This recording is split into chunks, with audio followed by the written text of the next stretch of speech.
رسول اللہ صلی اللہ علیہ وسلم نے فرمایا من لازم الاستغفار جعل اللہ له من كل هم فرجا ومن كل ضيق مخرجا ورزقه من حيث لا يحتسب.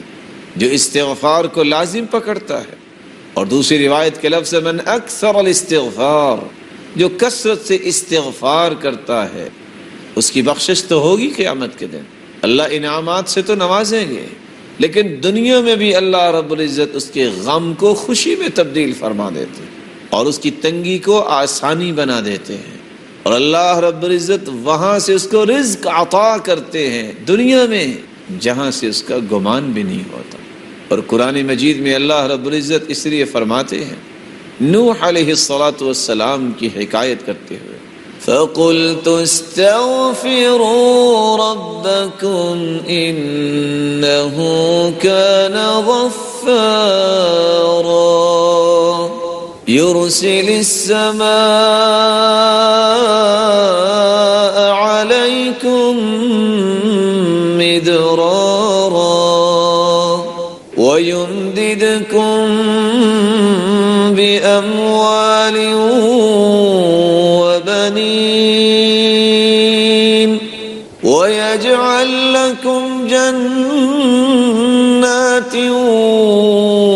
وَيَجْعَلْ لَكُمْ أَنْهَارًا مَا لَكُمْ لَا تَرْجُونَ لِلَّهِ وَقَارًا. تم استغفار کر لو، اللہ رب العزت تمہارے گناہوں کو معاف فرما دیں گے. یہ پانی انسانی زندگی کا راز ہے. تم پہ موسلا دھار بارشیں اللہ برسائیں گے. تم مال و دولت کی قلت کی شکایت کرتے ہو، استغفار کر لو، اللہ رب العزت تمہیں مال و دولت میں فراوانی عطا فرمائیں گے. تم اولاد کی نعمت کو ترستے ہو، استغفار کر لو، اللہ تمہیں اولاد کی نعمت سے نواز دیں گے. تم پھلوں سے ترستے ہو، اللہ تمہیں باغات کا مالک بنا دے.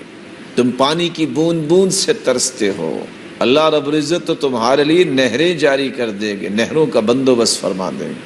اور تمہیں کیا ہو گیا ہے پھر بھی تم اللہ رب العزت کے وقار کو نہیں سمجھتے.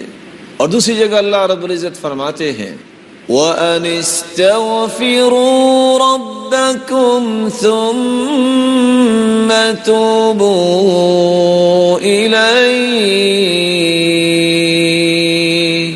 يُمَتِّعْكُمْ مَتَاعًا حَسَنًا إِلَىٰ أَجَلٍ مُّسَمًّى. استغفار تم کر لو، جب تک زندہ رہو گے اللہ تمہیں سکون اور وقار کی زندگی نصیب فرما دیں گے. اور تیسری جگہ اللہ رب العزت فرماتے ہیں وَيَا قَوْمِ اسْتَغْفِرُوا رَبَّكُمْ ثُمَّ تُوبُوا إِلَيْهِ يُرْسِلِ السَّمَاءَ عَلَيْكُمْ مِدْرَارًا وَيَزِدْكُمْ قُوَّةً إِلَىٰ قُوَّتِكُمْ وَلَا تَتَوَلَّوْا مُجْرِمِينَ. اللہ رب العزت ہود علیہ السلام کی قوم کے متعلق حکایت کر رہے ہیں کہ اللہ کے پیارے پیغمبر نے کہا ہے میری قوم استغفار کر لو، اللہ تمہیں موسلا دھار بارشوں سے نواز دیں گے. اگر کوئی کمزوری محسوس کرتے ہو تو تمہاری کمزوریوں کو اللہ قوتوں میں تبدیل فرما دیں گے. کسی کے پاس مالی کمزوری ہے، خاندانی کمزوری ہے، ملی کمزوری ہے، ان تمام کمزوریوں کو اللہ رب العزت قوتوں میں تبدیل فرما دیں گے. جب انسان استغفار کرتا ہے تو یہ اس کو انعام ملتا ہے.